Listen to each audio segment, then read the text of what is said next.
And for more on this, we are going across now live to the Deputy Chief Minister of Delhi, Manish Sisodia, who is joining us this evening.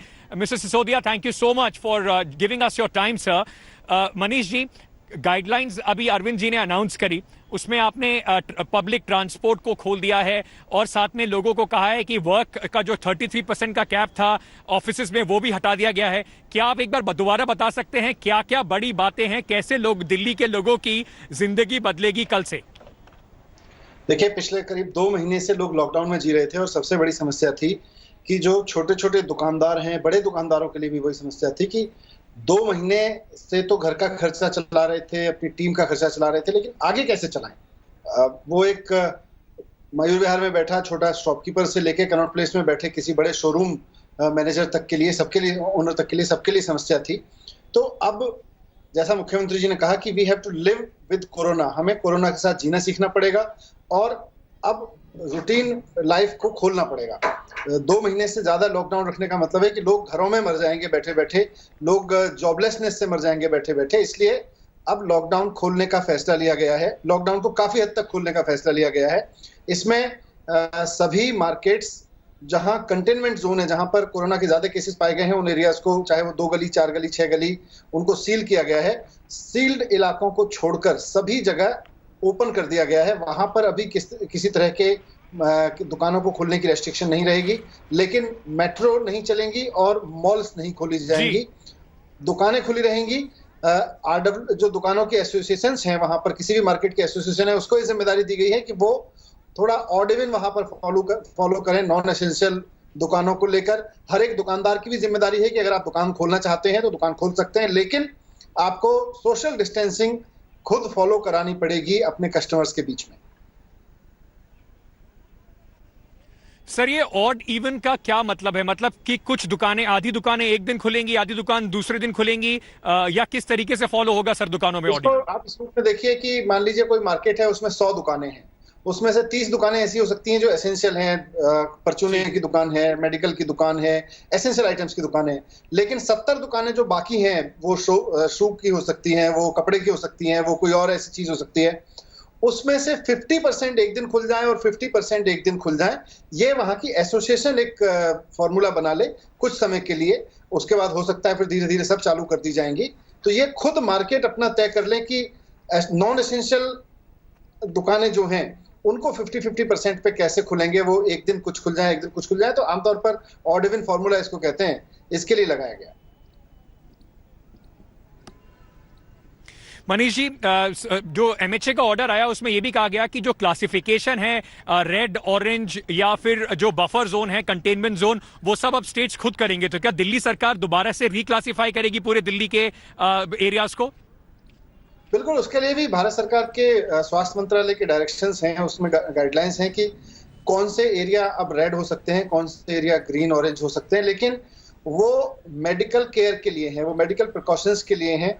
Lockdown का जहां तक संबंध है, अब भारत सरकार ने red zone या green zone या ऑरेंज जोन के हिसाब से नहीं छोड़ा है, वो राज्य अपने हिसाब से तय कर सकते हैं और उन्होंने काफी हद तक छूट दी है। इसमें भारत सरकार ने वो सारी छूट हमने दिल्ली में लागू की है, क्योंकि दिल्ली में 2-3 चीजें जो देखी जा रही थी। दुकानदारों के अंदर सबसे बड़ा निराशा का माहौल बन रहा था कि साहब अब हम अपना घर कैसे चलाएं, हमारा सारा बिजनेस ठप हो गया। हमने 10 लोगों को, 20 लोगों को, 100 लोगों को रोजगार दे रखा था, 2 महीने से तनख्वाह भी दे रहे हैं, अब वो लोग छोड़ के जा रहे हैं और हमारे पास भी तनख्वाह देने के लिए पैसे नहीं है। वैसे में अब सबसे जरूरी हो गया था कि पहले दुकानों को खोला जाए ताकि लोगों की रोजी रोटी तो चले। रोजी रोटी नहीं बनेगी तो कैसे काम चलेगा? सर, आपने ऑफिसेज को भी खुलने की परमिशन दे दी है, तो उसमें पहले 33% का कैप था, तो क्या कल से जो बाकी सब ऑफिसेज हैं वो खुल सकते हैं? चाहे कोई सीपी में हो, वो पूरा 100% लोग वहां पे जा सकते हैं सोशल डिस्टेंसिंग वगैरह, मास्क वगैरह पहन के? 100% मास्क लगाना तो जरूरी है, सोशल डिस्टेंसिंग मेंटेन करना भी जरूरी है और खुद ऑफिसेज को ये जिम्मेदारी लेनी होगी कि वो जितने भी लोगों को उनको बुलाने की जरूरत है वो सबको बुला सकते हैं। इसमें 33% या 50% के कोई कैप नहीं है। गवर्नमेंट ऑफिसेज, प्राइवेट ऑफिसेज अपने फुल स्ट्रेंथ पे खुल सकते हैं।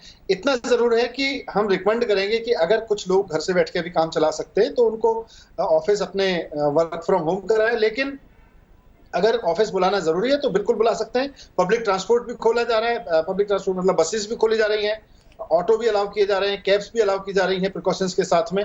तो आपको फैसिलिटीज भी मिलेंगी ऑफिस खोलने के लिए, स्टाफ को आने जाने के लिए।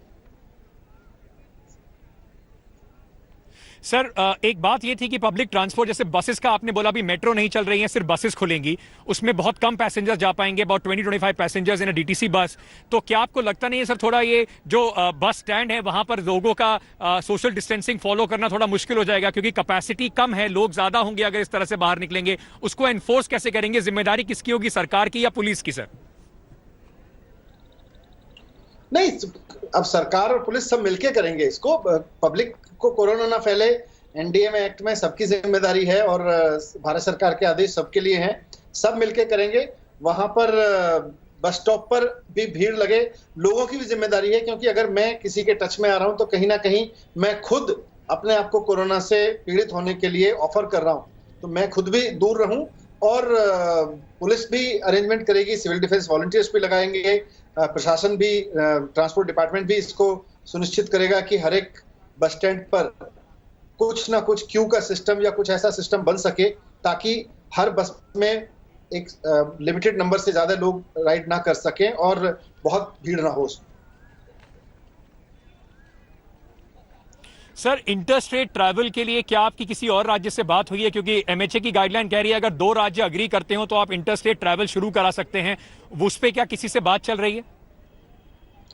बिल्कुल, हमारे दोनों पड़ोसी राज्य हरियाणा और उत्तर प्रदेश से हम बात कर रहे हैं और दोनों में जो आम सहमति बनेगी, क्योंकि उनके भी अपने कंसर्न्स होंगे, दिल्ली के भी अपने कंसर्न्स हैं। फिलहाल जब तक दोनों 2 राज्यों के बीच में सहमति नहीं बन जाएगी तो इंटरस्टेट पैसेंजर ट्रैवल बंद रहेगा। सर, मेरे बस 2 छोटे सवाल हैं।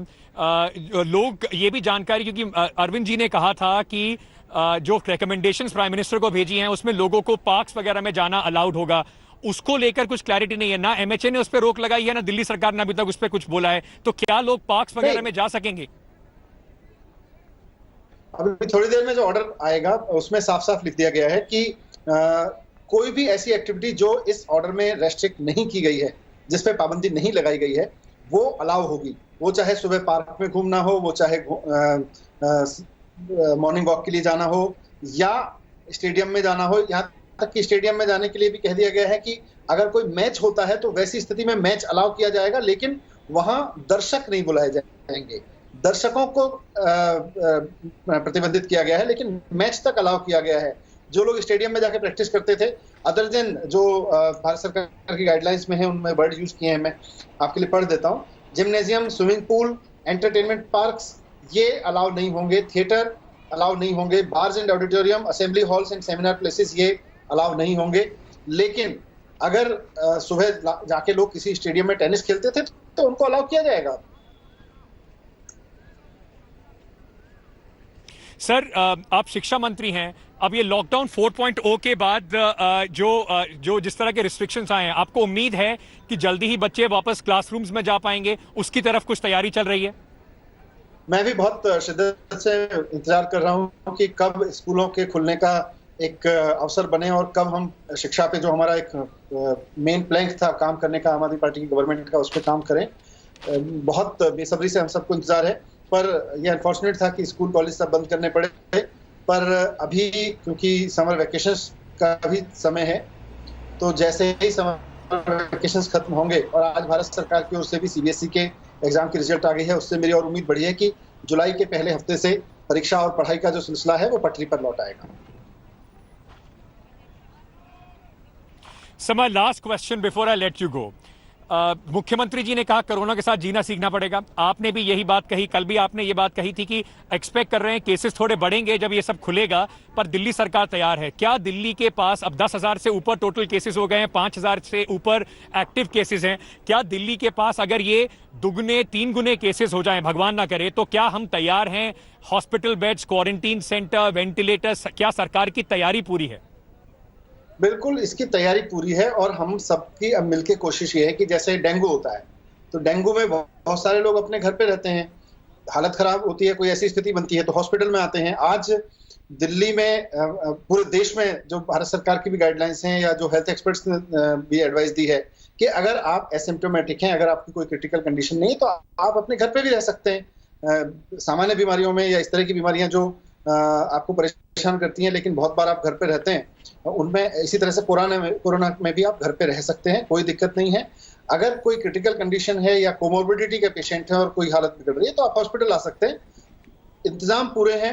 आपने कहा 10,000 केसेस क्रॉस कर गए, लेकिन हमें ये भी फैक्ट देखना पड़ेगा कि लगभग उसी संख्या में लोग ठीक भी हो रहे हैं। इनमें से करीब 5,000 लोग ठीक होके जा चुके हैं और 5,000 लोग अभी एक्टिव पेशेंट हैं। अगर आप पिछले 3-4 दिन का डेटा देखेंगे या शायद और उससे लंबे समय का भी, कि अब ऑलमोस्ट स्टैटिक है, थोड़ा बहुत प्लस माइनस होता है, लेकिन जितने संख्या में केसेस आ रहे हैं, 15 दिन पहले भी हो सकता है उतनी ही संख्या में केसेस आए होंगे और वो ठीक होके भी जा चुके हैं।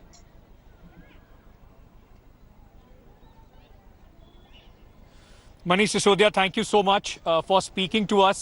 You gave us the time, gave us some explanation that will be beneficial for the people of Delhi. Their life is going to change largely from tomorrow.